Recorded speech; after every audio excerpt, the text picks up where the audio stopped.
I watched my husband sign away my family's company to my stepsister while I lay bleeding on the marble floor of our penthouse.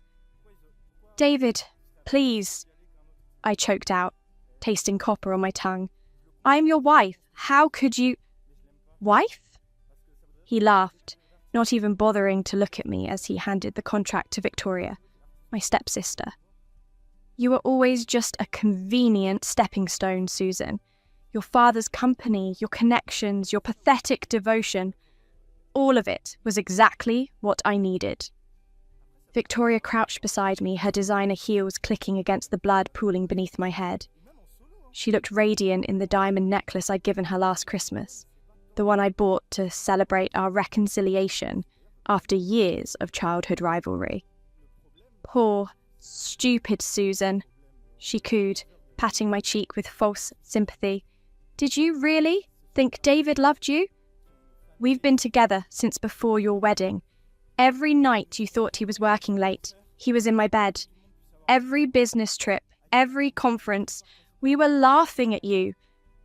The room spun. 3 years.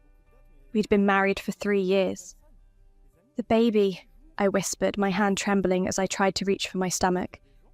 "I'm pregnant. David, please, think about our baby." "That bastard!" Victoria's laugh was sharp and cruel.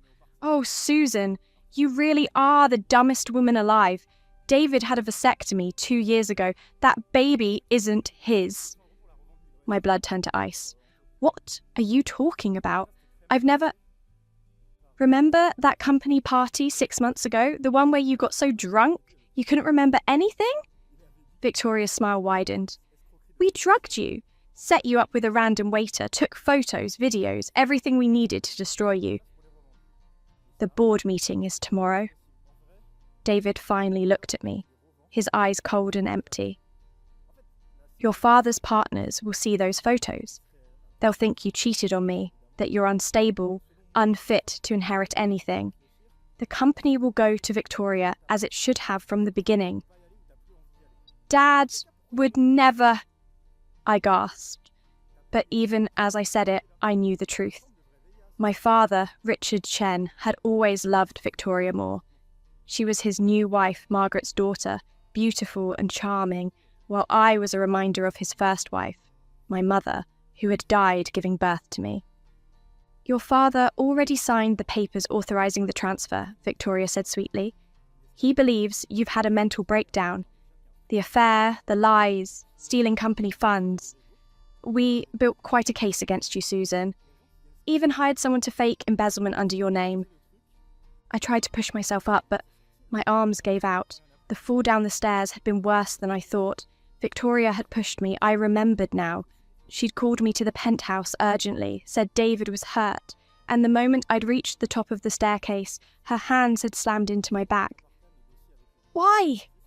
The word came out as a broken sob. "I loved you both. I gave you everything.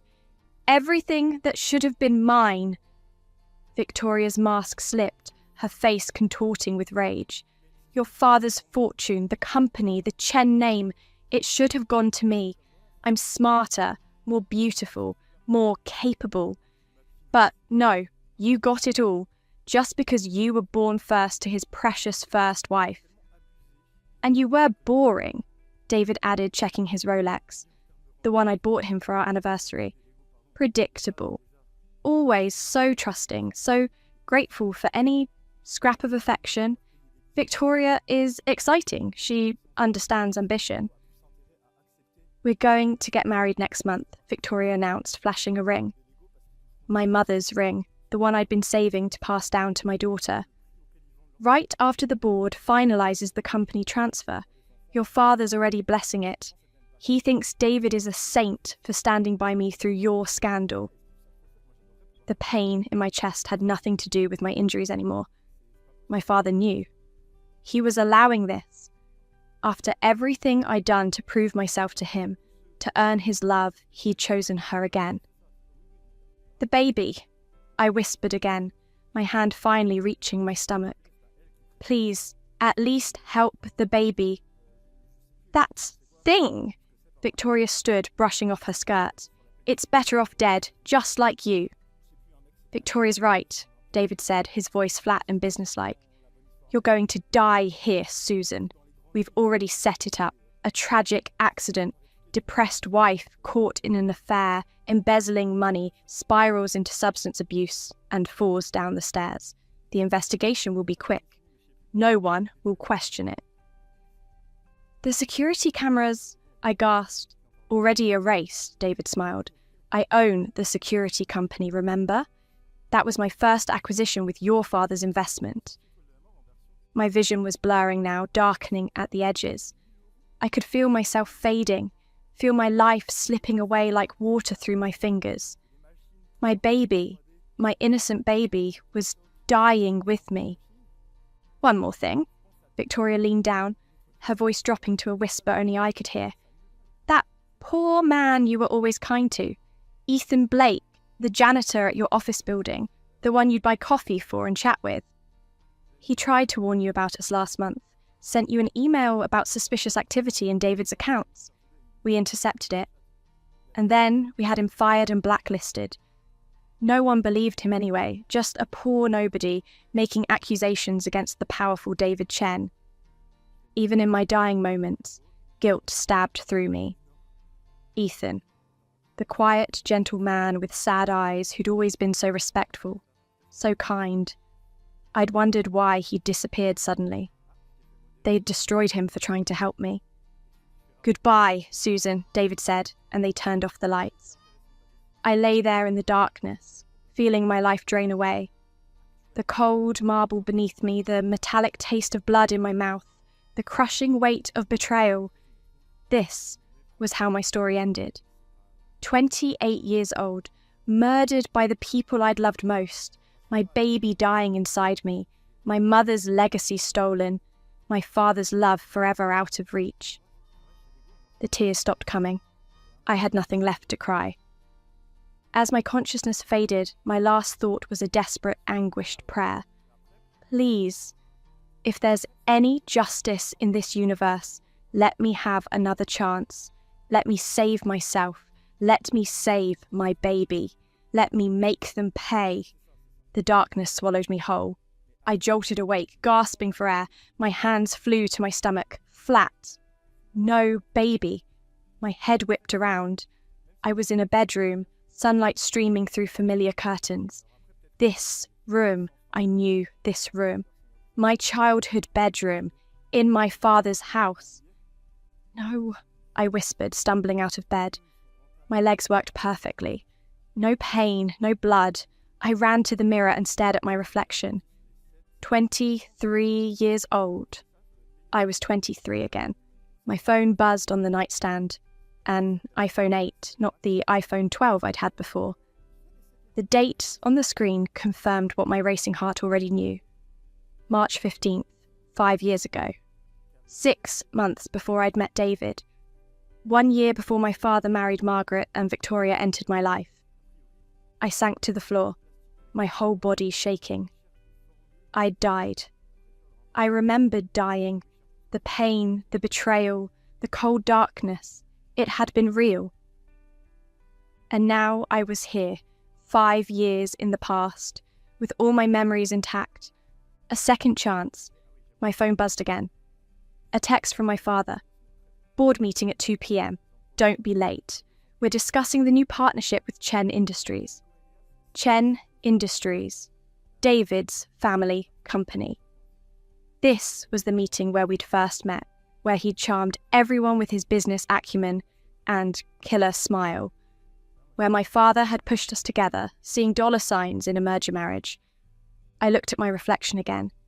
Younger, unmarred by years of gaslighting and manipulation, still carrying hope in my eyes. Not anymore. They had killed me once, destroyed me, taken everything. I picked up my phone, staring at the message, and felt something cold and sharp crystallize in my chest. Not hope, not fear. Revenge. I'm coming for all of you, I whispered to my reflection, my voice steady and dangerous. And this time, you won't see me coming until it's too late. I spent the morning researching everything I could remember about the next 5 years. Every betrayal, every manipulation, every carefully orchestrated trap, I wrote it all down in a locked journal. But I also researched someone else, Ethan Blake. In my previous life, I'd never looked into his background. He was just the kind janitor who worked nights at our office building, the man I'd occasionally chat with when I worked late. But Victoria's dying confession had planted a seed of curiosity. What I found made my blood run cold, and then hot with rage. Ethan Blake wasn't just a janitor. He was the exiled heir to the Blake family fortune, one of the wealthiest families in the country. 18 months ago, he'd been framed by his stepbrother for corporate espionage and had lost everything. His position, his reputation, his inheritance. He'd taken the janitorial job to survive while quietly investigating who'd really betrayed him. And he'd tried to help me, a stranger. When he could have focused solely on his own revenge, he'd seen the danger I was in and tried to warn me. They'd destroyed him for it. Not this time, I whispered, closing my laptop. This time we both get our revenge. The board meeting was exactly as I remembered.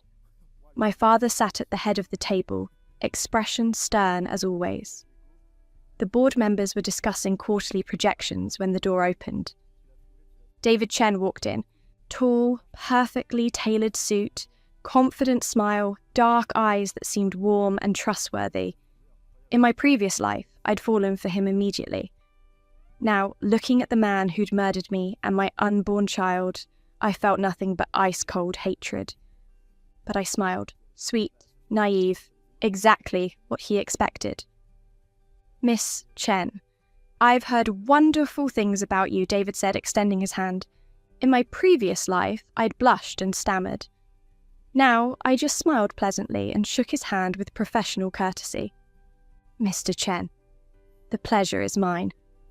His handshake was firm, confident. He held my hand a moment too long, a calculated move that had made me swoon before. Now it made my skin crawl.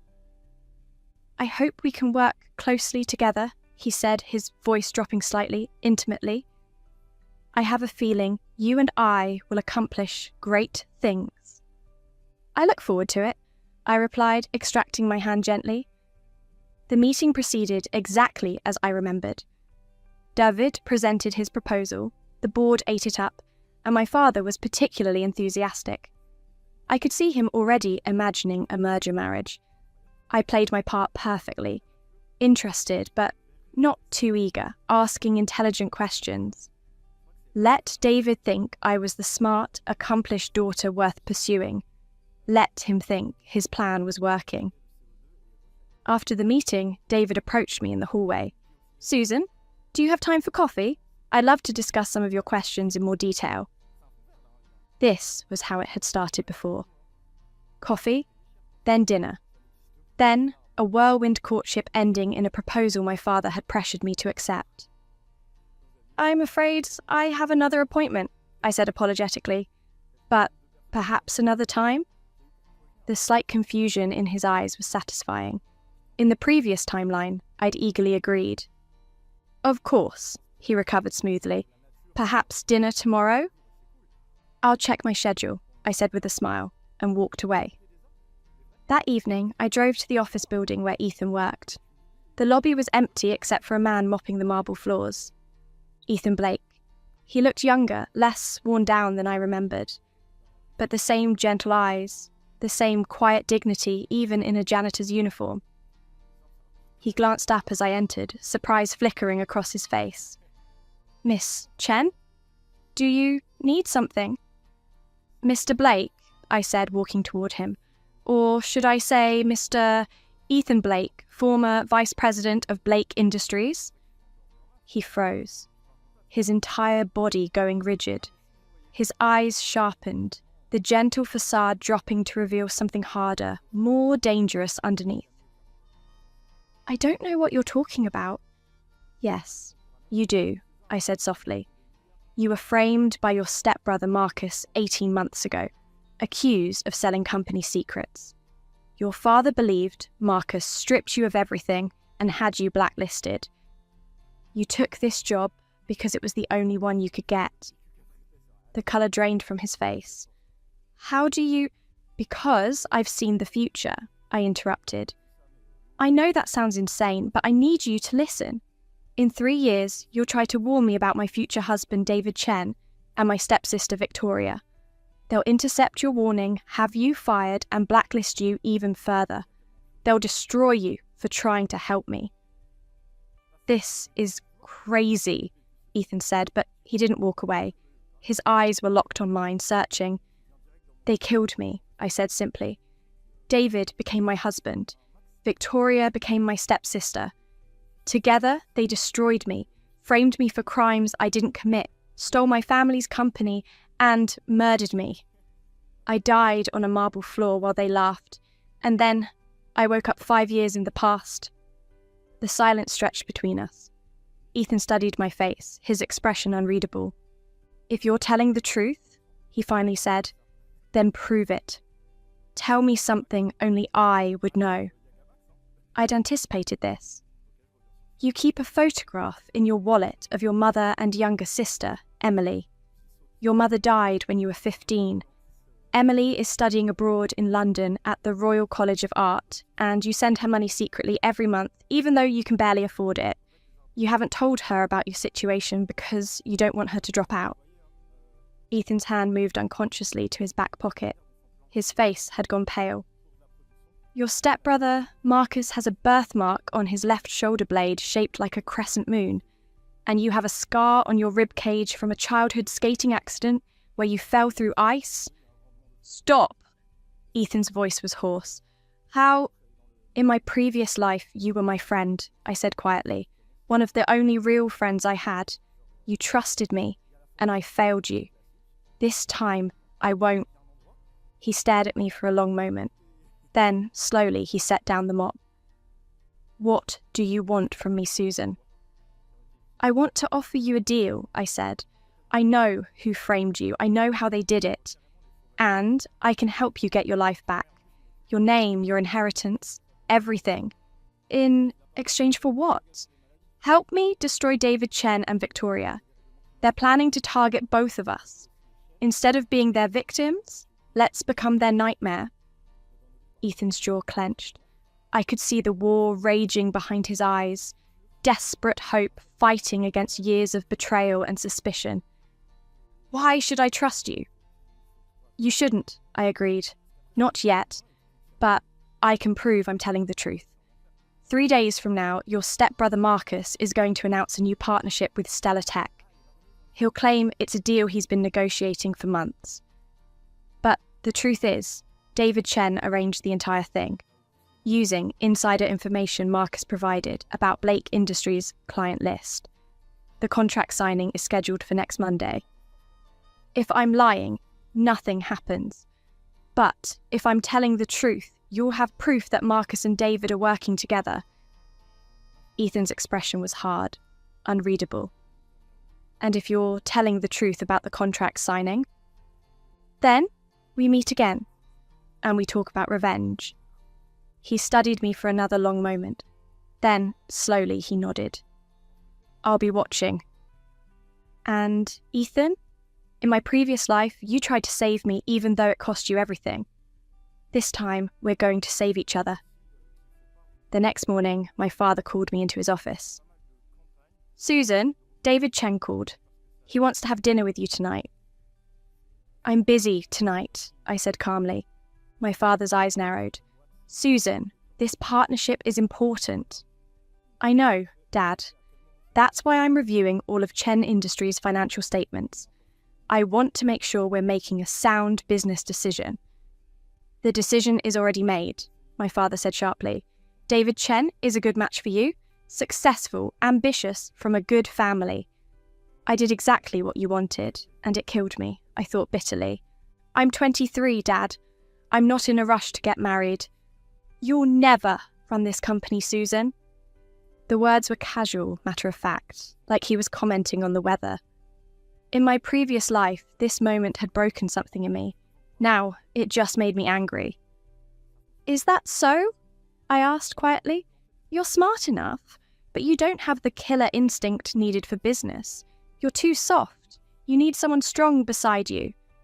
He stood, walking to the window. Margaret and I are getting married next month. Her daughter Victoria will be joining the company as well. Margaret, I interrupted, my heart racing. Margaret Winters? Yes, we've been seeing each other for 6 months now. 6 months. They'd been together for 6 months, and I'd had no idea. In my previous life, he'd presented her as a surprise. I'd been so happy he'd found someone, so eager to have a family again. What a fool I'd been. Victoria is very impressive, my father continued. Sharp, ambitious, excellent social skills. I think you two will work well together. She'll destroy everything you've built, I thought. And you'll let her. But I smiled. I look forward to meeting her. Good. The wedding is in 4 weeks. He turned back to me. And Susan? Accept David's dinner invitation. That's not a request. I met David that evening at an upscale French restaurant. In my previous life, I'd been dazzled. Now I noticed the details. The table positioned so my back was to the room while he faced it, maintaining control. The wine he'd pre-ordered without asking my preference. The way his compliments were always slightly backhanded. You're smarter than I expected. Death had given me clarity. You're quiet tonight, David observed. Everything all right? Just thinking about my father's announcement. He's getting married. Yes. Margaret Winters. I've met her. Lovely woman. Of course he'd met her. He'd probably been cultivating the relationship, preparing for Victoria's entry into my family. And her daughter? I asked innocently. A flicker of something crossed David's face. Too quick to read. Victoria? We've crossed paths at a few social events. She seems ambitious. Like you, I smiled. Like us, he corrected, reaching across the table to take my hand. Susan, I want to be honest with you. From the moment I saw you in that boardroom, I knew you were special. The kind of woman who could stand beside a man as an equal partner. Every word was calculated. Every gesture practiced. I'd fallen for it completely before. That's very kind, I said, leaving my hand in his, but not returning the pressure, though we barely know each other. Then let's change that, he said. Have dinner with me again. Let me show you who I really am. I know exactly who you are, I thought. You're a murderer. I'd like that, I said aloud. His smile widened, triumphant, possessive. He thought he'd won. 4 days later, Ethan called me. His voice was tight, controlled, but I could hear the rage underneath. The contract signing happened exactly as you said. Marcus and David Chen were there together, laughing like old friends. I know, I said softly. I need to see you, now. Meet me at Riverside Park in 1 hour. Come alone. The park was empty when I arrived. Ethan was already there, standing under a street lamp, hands shoved in his jacket pockets. He looked different, sharper, more dangerous. Tell me everything, he demanded. So I told him. For an hour, I laid out the next 5 years. David's manipulation, Victoria's cruelty, the systematic way they'd isolated me and stolen everything. The embezzlement frame-up, the fake affair, the murder, and the bigger picture. The money laundering operation they were running, using both Chen Industries and eventually my father's company to clean illegal funds. They're not just thieves, I finished. They're criminals, and they're good at it. Ethan's face was carved from stone. And you're certain about all of this? I lived it, I said simply. Every moment, right up until Victoria pushed me down the stairs and David left me to bleed out. Then why marry the poor man? Ethan asked suddenly. Your story's title. You said you marry a poor man they laugh at. Who? I looked at him steadily. You. The shock on his face would have been funny under different circumstances. You're going to reclaim everything they took from you, I continued. But to the world right now, you're nobody. a disgraced former executive working as a janitor. When I announce our engagement, David and Victoria will laugh. My father will be furious. Everyone will think I've lost my mind. And then, Ethan's voice was careful, and then we destroy them together. We use their underestimation of you as a weapon. They'll never see us coming. You're asking me to marry you, Ethan said slowly. Actually marry you. A business arrangement, I clarified. We combine our resources and become unstoppable. He stared at me for a long moment. The water rushed behind us. If we do this, he finally said, if I agree to this insane plan, I need to know you're all in, because once we start down this path, there's no going back. I died once already, I said. I have nothing left to lose and everything to gain. Then we have a deal. He extended his hand. I took it and we shook. His grip was firm, steady, strong. When do we start? He asked. I smiled, sharp and dangerous and full of promise. Tomorrow, I'm meeting Victoria for the first time. My father wants us to bond before the wedding. She's going to try to manipulate me, assess my weaknesses. And you're going to let her think it's working? Exactly. While gathering evidence of everything she says and does, I pulled out my phone, showing him a list. These are all the key moments over the next 6 months where they make their moves. We're going to be 3 steps ahead of every single one. And our engagement? He asked. Not yet. First, you need to start reclaiming your power. I have information that will prove Marcus framed you. We're going to build your case carefully, quietly. And then, on the night of my father's wedding to Margaret, when Victoria is officially part of my family and David is preparing to propose to me, you and I are going to walk in together and announce our engagement. They'll think you've ruined everything, Ethan said slowly, but really, we'll be taking control. I looked at him. Are you ready for this? It's going to be brutal, exhausting, dangerous. Good, Ethan said, and his smile was razor sharp. I'd be disappointed if they didn't fight back. As we parted ways that night, I felt something I hadn't felt in either lifetime. Hope. Not naive hope, but something harder and sharper. The hope of someone who's already lost everything and has nothing left to fear. David and Victoria had made one critical mistake. They'd killed me thinking I'd stay dead. They should have made sure I never woke up. The next 4 weeks were a carefully choreographed dance of deception. I met Victoria for lunch the day after my conversation with Ethan. She walked into the restaurant like she owned it. Designer clothes, perfect makeup, practiced smile. In my previous life, I'd been intimidated by her confidence. Now I saw it for what it was, a mask hiding desperation and greed. Susan! She embraced me like we were long-lost sisters. I'm so excited to finally meet you. Your father talks about you constantly. Lies. My father barely mentioned me in his own office. Victoria, it's wonderful to meet you too, I said warmly, playing the naive, eager-to-please daughter perfectly. I'm so happy Dad found someone. And gaining a sister. I've always wanted one. Her eyes gleamed with satisfaction. She thought I was an easy mark.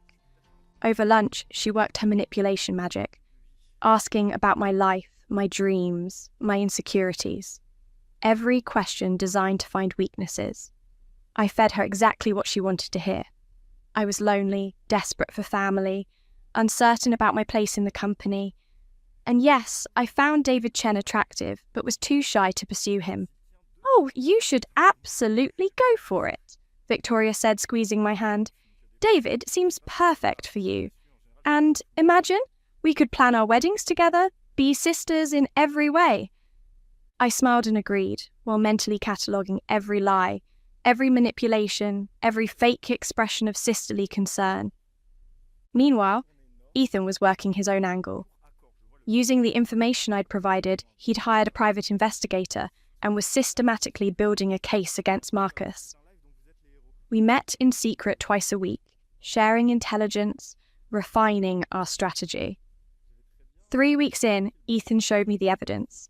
Emails between Marcus and David, financial records showing the illegal deals, timestamps proving Marcus had accessed Ethan's files the night of the supposed leak. "It's enough to clear my name," Ethan said, his voice tight with emotion. "Everything I need to prove the frame-up." "Not yet," I said, placing my hand over his. "If you reveal this now, David and Victoria will know someone's investigating them. They'll cover their tracks, destroy evidence, disappear. We need to wait until we can take them all down at once." "How much longer?" "The wedding," I said. "My father's wedding is in 1 week. That's when we make our move." The wedding was held at the Grand Meridian Hotel, an extravagant affair with 300 guests. My father had spared no expense. Crystal chandeliers, imported flowers, a live orchestra. Margaret looked radiant in her designer gown. Victoria stood beside her as maid of honour, playing the devoted daughter. David was there too, having secured an invitation as my date. He'd been courting me aggressively for the past month, and everyone assumed we were on the verge of engagement. My father certainly thought so. He'd pulled me aside earlier to express his approval. I wore a red dress, bold, dramatic, unforgettable. David had suggested I wear something more appropriate, more subdued. I'd ignored him. The ceremony was beautiful. The reception was even more lavish. As the evening wore on, I noticed David and Victoria exchanging glances when they thought no one was watching. Secret smiles, knowing looks. They thought they had won. My father had married Margaret. Victoria was now legally my stepsister. David had me wrapped around his finger. The company was within their grasp. At 9 p.m, the DJ called for everyone's attention. My father stood, preparing to give a speech, welcoming Victoria into our family officially. That's when the lights dimmed, and a video began playing on the massive screen set up around the ballroom. Security footage, David and Victoria in a parking garage kissing passionately. The timestamp 2 weeks ago, the same day David had told me he was out of town on business. The room erupted in shocked whispers. My father's face went white. Margaret looked confused. David and Victoria both froze, their faces masks of horror. But I wasn't done. "I'm sorry to interrupt," I said, my voice calm and clear as I walked to the front of the room. "But I thought everyone should know who they're really celebrating tonight." "Susan, what is this?" my father started, but I cut him off. "For the past month, I've been gathering evidence of a conspiracy. David Chen and Victoria Winters have been working together for over 2 years, planning to systematically destroy our family and steal everything we've built." I nodded to Ethan, who'd been waiting by the AV equipment. More images flooded the screens. Financial records showing the money laundering operation. Emails between David and Victoria discussing their plans to frame me for embezzlement. Text messages where they laughed about manipulating my father and me. And then, the final piece. Recorded phone conversations where they discussed my murder.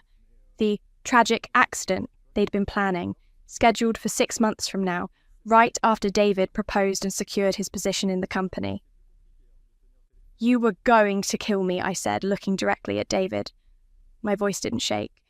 "Frame me for crimes I didn't commit, steal my inheritance, and then stage my death as a suicide, all for money, all for power." The room had gone completely silent. 300 guests stared at the screens in horror. "This is insane!"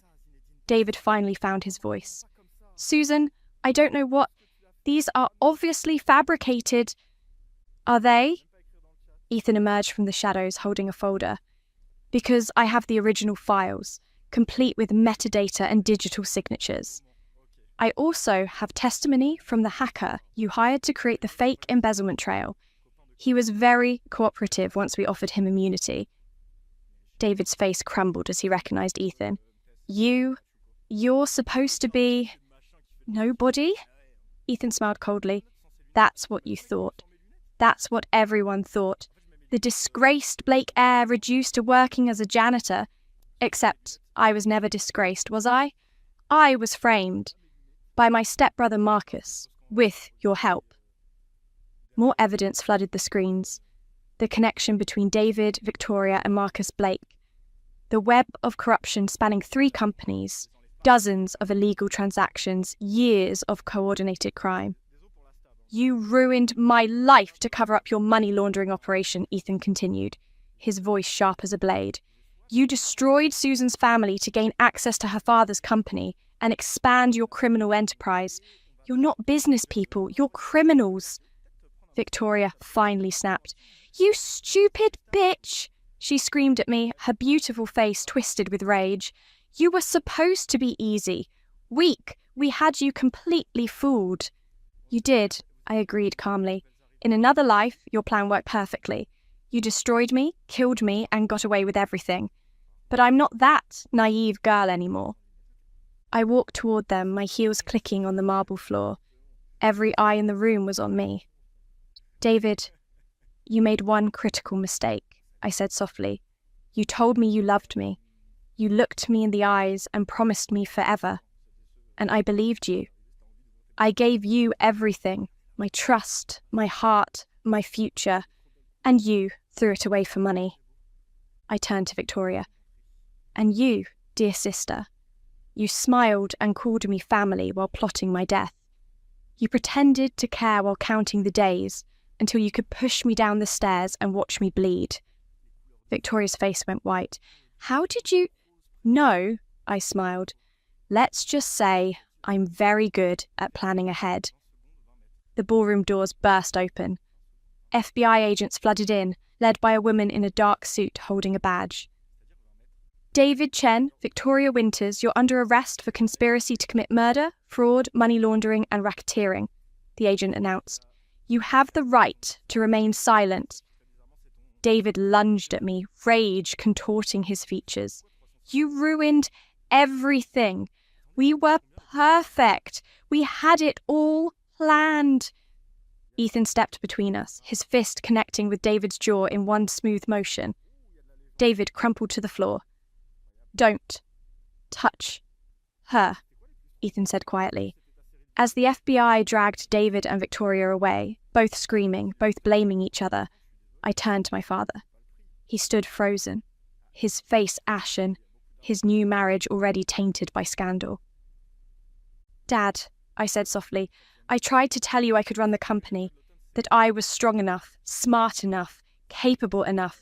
You didn't believe me. You thought I needed a man to complete me, to guide me. You were wrong. Susan, His voice cracked. I didn't know. I never wanted... You never wanted to see, I corrected. You never wanted to believe that your perfect Victoria was a snake, that your brilliant David was a murderer. You chose them over me, again and again. Even when I tried to prove myself, you dismissed me. I stepped closer, looking him in the eye. I'm taking over the company, effective immediately. The board already voted this afternoon. Once I showed them evidence that you were about to hand control to criminals, they had no choice. You can either accept a generous retirement package, or I can let the FBI investigate how much you knew about David's activities. You were blackmailing me. My father looked shattered. Your own father? I am saving our company, I said firmly, something you were too blind to do. Margaret stood beside him, tears streaming down her face. I didn't know. I swear I didn't know what Victoria was planning. I believe you, I said, and I meant it. Margaret had been Victoria's victim too, just another pawn in her daughter's game. But your marriage is your own business. I want nothing more to do with either of you. I walked back to Ethan, who was waiting by the door. The FBI had cleared most of the guests out, but a few remained, watching the drama unfold. Ready to go? Ethan asked quietly. Not quite. I turned back to the room, to my father, to the ruins of the wedding, to the shattered remains of Victoria and David's perfect plan. "One more thing," I called out. "For anyone wondering about my future, Ethan Blake and I are engaged. He's not a janitor. He's not disgraced. He's the rightful heir to Blake Industries. His name has been cleared, and he's taking back everything his stepbrother stole. Together, we're going to build something better than any of you could imagine." I held up my left hand, showing the ring Ethan had given me that morning. Simple, elegant, real. "We're getting married next month. You're not invited," I said, looking directly at my father. "Any of you..." As Ethan and I walked out of the ballroom, I heard my father call my name one last time. I didn't turn around. Outside, the night air was cool and clean. Ethan's car was waiting. He'd opened the door for me, his eyes filled with something I'd never seen in my previous life. Genuine respect. Partnership. Maybe, eventually, something more. "How does it feel?" he asked as we drove away from the hotel. "Getting your revenge?" I thought about David and Victoria, now in FBI custody, facing decades in prison. I thought about my father, broken and humiliated, forced to confront his own terrible judgment. I thought about the company I'd saved, the future I'd reclaimed, the life I'd fought so hard to rebuild. And I thought about the girl who died on that marble floor, believing she was worthless, believing she deserved the betrayal. She'd been wrong. "It feels like justice," I said finally. "It feels like coming home." Ethan reached over and took my hand. Not manipulative, not calculated, just real. "To new beginnings," he said. I squeezed his hand back, watching the city lights blur past the window, and smiled. "To new beginnings," I agreed. "And to never, ever underestimating the woman they left for dead."